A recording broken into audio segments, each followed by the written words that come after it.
Every year when the holidays start coming around, this song is one of the most requested songs for pianists to play.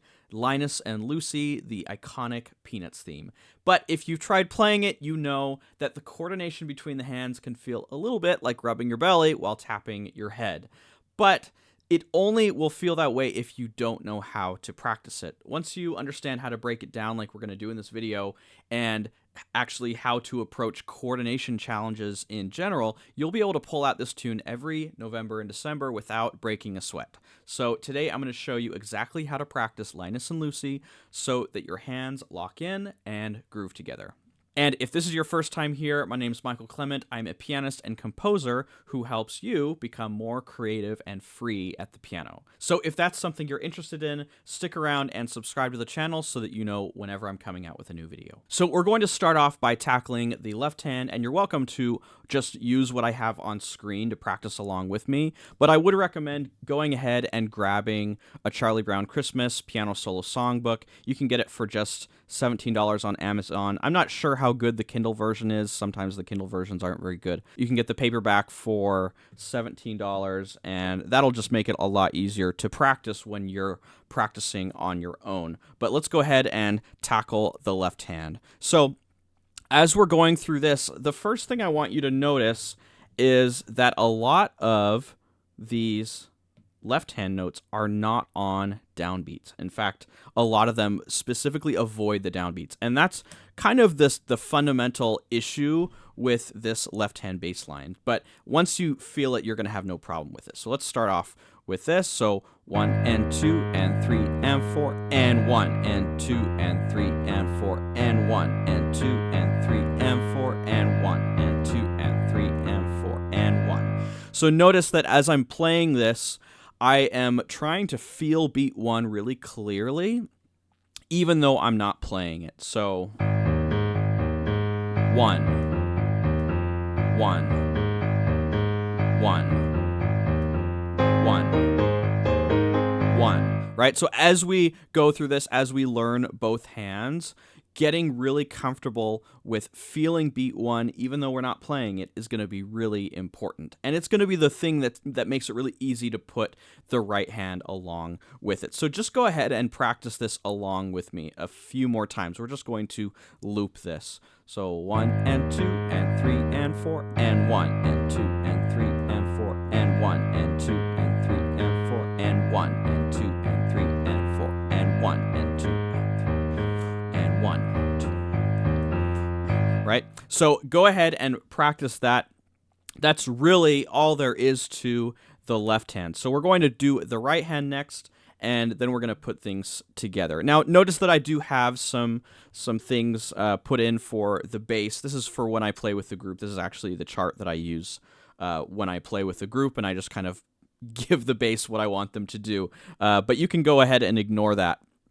And just focus on the notes that are written. They're pretty well what I play when I'm playing this with a group. So the right hand starts on the and of 4 right here, but a lot of the time it's playing clear downbeat ideas. So we have and 1 and 2 and 3 and 4 and 1 and 2 and 3 and 4 and 1 and 2 and 3 and 4. So notice how even though we're not always playing the downbeats, we have a lot of downbeats. We have beats 2, 3, 4, 1, and then we have some more offbeats. Then we have a lot of downbeats. So our right hand is really what is being the contrasting part to our left hand. And this is really what makes the coordination between the hands kind of difficult with this song, or at least with the piano part to this song, is that our left hand is doing mostly offbeats, and then our right hand is doing more downbeats. So it can be really easy for one hand to kind of throw off the other hand. So just get comfortable with this first line with the right hand, and then we're going to put them together and get to the point where you're comfortable with that before we move on. So this is starting on, pick up to the second line. So we're going 1 and 2 and 3 and 4 and 1 and 2 and 3 and 4 and 1 and 2 and 3 and 4 and 1 and 3 and 4 and 1 and 2 and 3 and 4 and 1 and 2 and 3 and 4 and 1 and 2 and 3 and 4, and then we'll stop right there. Okay, so as we're going to put our hands together, I'm going to give you a few different ways to practice this that'll make it a lot easier. So a lot of times when we are practicing hands together things, it can be really helpful to just not have to focus on the notes and only work on one thing at a time. And in this case, we want to work on the rhythm. So there are a few different ways to work on this, but one that I think would work really well is if we practice the left hand bass line.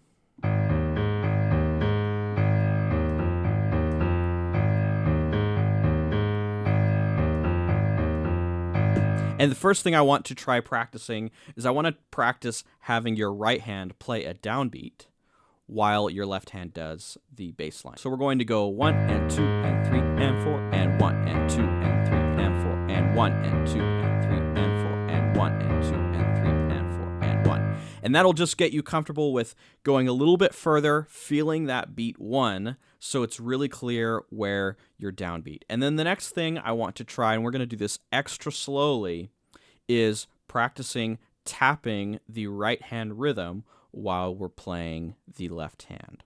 So we're going 1 and 2 and 3 and 4 and 1 and 2 and 3 and 4 and 1, 2 and 3 and 4 and 1 and 2 and 3 and 4 and 1 and 2 and 3 and 4 and 1 and 2 and 3 and 4 and 1 and 2 and 3 and 4 and 1 and 3 and 4 and we'll stop right there. I think this exercise is going to be the thing that really makes this doable for you, and it's really difficult to force yourself to tap and to count out loud, but really that being able to figure out when your hands are playing together and when the right hand is going and when the left hand is going, that is really what enables us to have some hand independence. I talk about a lot in my teaching, maybe you've heard of some of my other videos where I say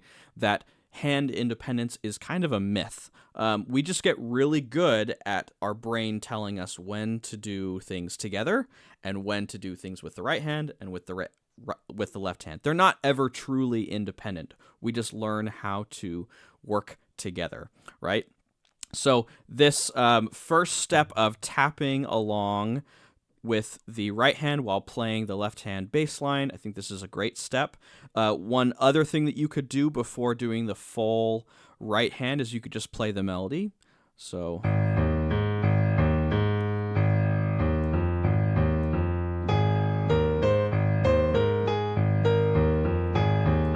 and I really think the parts that are the most likely to trip you up when you're playing hands together are this beat 4 and this beat 1, because notice how they're happening in the gaps. So we're going.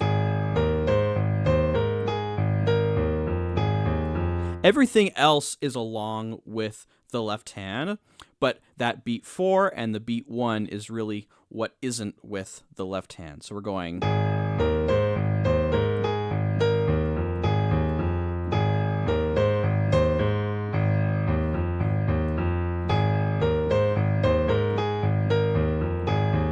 Right? So once again, spend a little bit of time really getting comfortable with that. That may be something that you just practice on repeat for a few days. And right now, it's fine to just watch to the end of the video. But in your own practice, come back to this and practice this section over and over again until that's something that you can do second nature, where it's not really difficult for you to get that beat 4 and that beat 1. Once again, it's kind of like, doing this rubbing your belly and tapping your head thing, but it's going to be important to get used to how that feels, having the right hand right on the beats and the left hand playing all of the offbeats. Okay, so that's how we're going to approach the coordination for this first section, and let's play it all together now with all of the notes.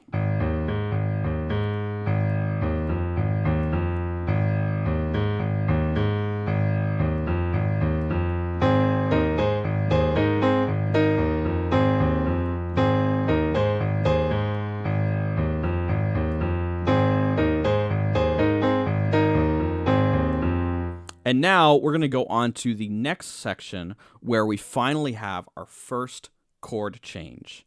And this song is interesting is that it doesn't have that many chords. It's mostly this bass line and the melody with the double stops or two notes at the same time. It's mostly that's creating a lot of the interest. But once we get to that, we finally have something that feels different. And notice how it's the same melody, right? We had, and now we have this shorter idea that's just bum, bum, bum, and then we go back to the first chord, but now with the original chord change. Now, of course, you weren't hearing it that time because I wasn't playing the chord, but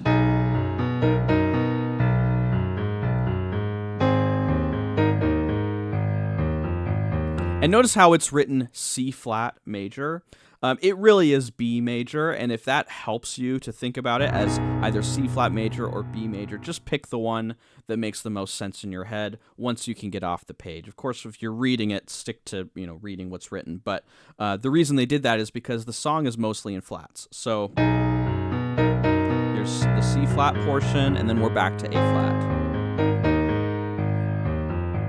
And that's the first part of the song. We go from A flat major, and then very briefly, we just move our left hand up to the B or the C flat, and we have C flat major, right? And our right hand thumb, rather than kind of going along with the melody like it was before, we're just sticking on this E flat, which is the third of this B flat major or C flat major chord, right? And then we go back. So we're going to go through this twice. We have the full phrase in A flat. And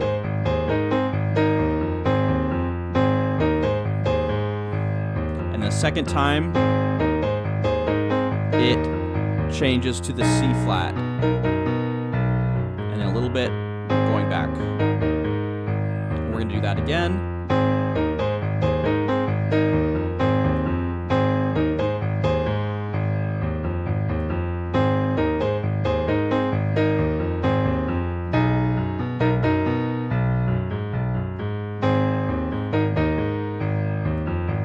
So that's the first part of the song, and that's probably the most difficult part in terms of coordination. But this is also, this next part is probably the most exciting part of the song, but it's actually not as difficult as it might seem. So here it has a D flat chord, and it says it wants you to do a D flat sus. I don't hear that in the recording as much. I usually just do D flat going to an E flat major chord. So I'm going, and then what I want you to focus on is not all of the notes that are written here for this riff, but I just want you to focus on the bottom note of these two notes. So you have,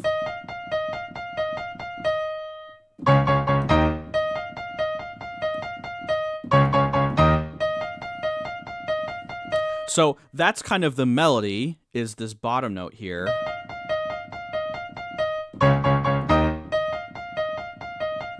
And rather than thinking about, oh, I have to hit every single A flat that's written, the way that I usually think about it is I'm just going to kind of put my fourth finger there, and whenever it feels natural, I'm just going to add it. So this is how I play it.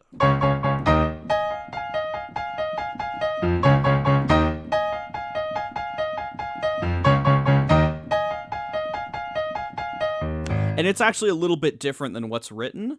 I find it a little bit unnatural to play with the exact same A flats on the top. And the point of this phrase is not really to have it exactly as written. It's that we have this riff, and then we have these what are called double stops. So I mentioned double stops earlier. It's a big part of Vince Guaraldi's playing, but especially these, what a double stop is where we have a note that's either above or below a melody that where the note that we're adding is the same note, and then we have our melody that happens either above or below it. So in this case, we have the A flat on top, and then we have this melody that's below. So I'm just going to kind of add it where physically it feels natural.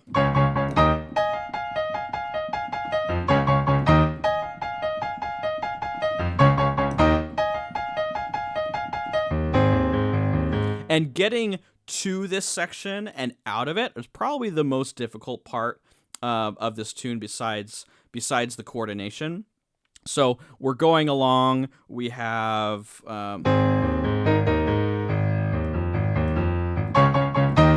and here it has this eighth note here. I would have to check the recording to see if Vince Guaraldi is actually playing that, but it's a big jump from there, so I leave that out, and I just go straight to that riff. So I think I do.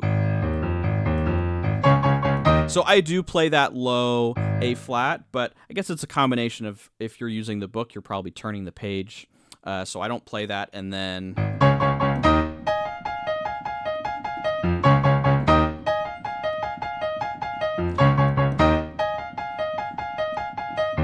And then the last thing is seeing if you can just get that E flat right before you go back into the groove. A lot of ways, and just to kind of back up a little bit, when we have these books where we've got some jazz that's written out, a lot of the times the publisher is just trying to write something down that makes sense to read. And so sometimes I think this book is actually quite well done.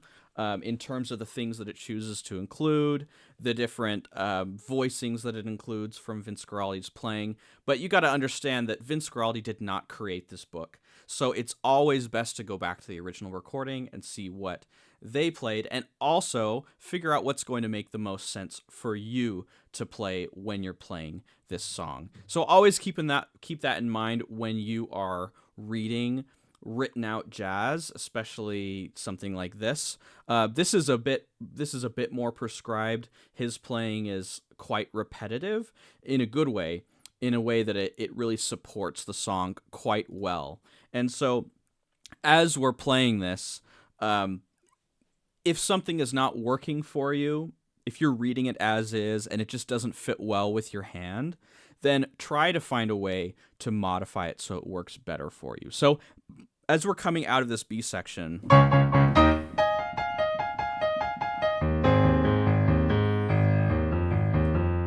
we go back to that first pattern, and once again, here's another place where it has an E flat written here, and I just don't, I'd have to go back to the recording, but I don't hear that E flat. I usually play a C on the bottom of the chord there, and I think it just fills out the chord better. And that's just how I play it. And then after that, this 2 measures of playing the groove with the left hand, we go back to the melody. And then when we actually get to the C flat part, we're actually going to go back and forth twice instead of just one time as it was being played the first time when we had the repeats in the A section. So...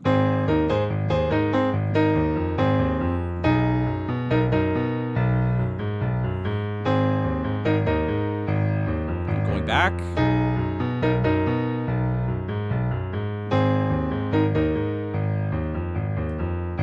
Just to make sure that we understand the form here, there's a lot of little sections where we might just be repeating the groove in the left hand just to kind of set the stage before we begin a new section. But essentially, this is an AABA song form where we have this section playing twice,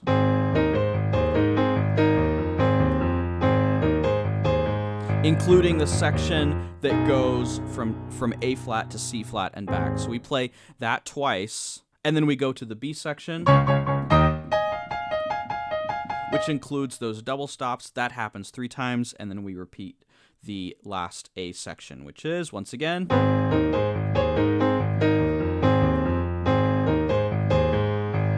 and it goes to the C flat section twice. Now, a lot of times when pianists are first starting to play this, that's all that they play, and then when you get to that last C flat section, you can just repeat that until you want to end the song. So you could just go. And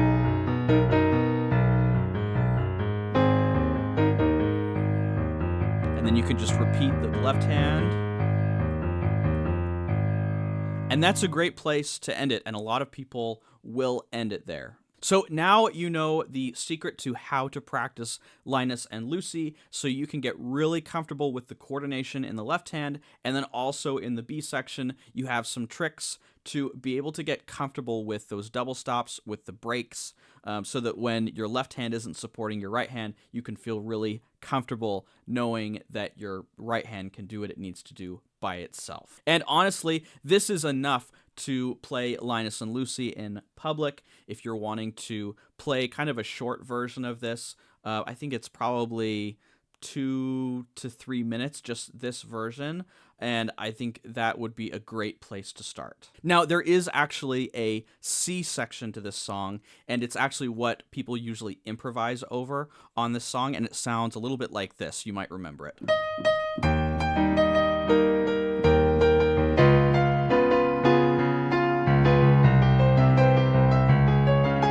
So this section is something that is on the recording, but honestly, I'm not hearing people play this in public when they're first learning this tune. So for this video, I'm not going to go through that part, but if you are wanting to get a deep dive on how to solo over that section, how to handle the chord changes, as well as how to get in and out of the section, make sure to put it in the comments that you'd like to learn that section, and if I get enough comments on it, then I'll go ahead and make a video on that.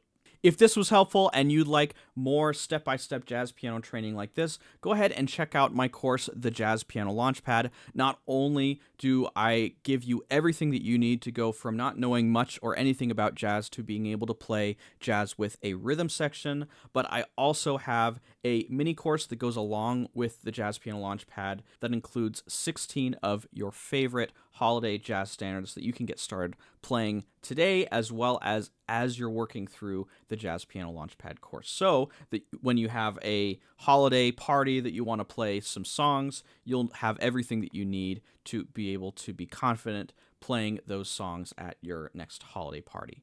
So thank you so much for tuning in to the channel, and if you enjoyed this video, I'm sure that you'll enjoy one of my latest tutorials where we break down Take 5 and how to confidently play that in a rhythm section setting. So take care, and I'll see you in the next one.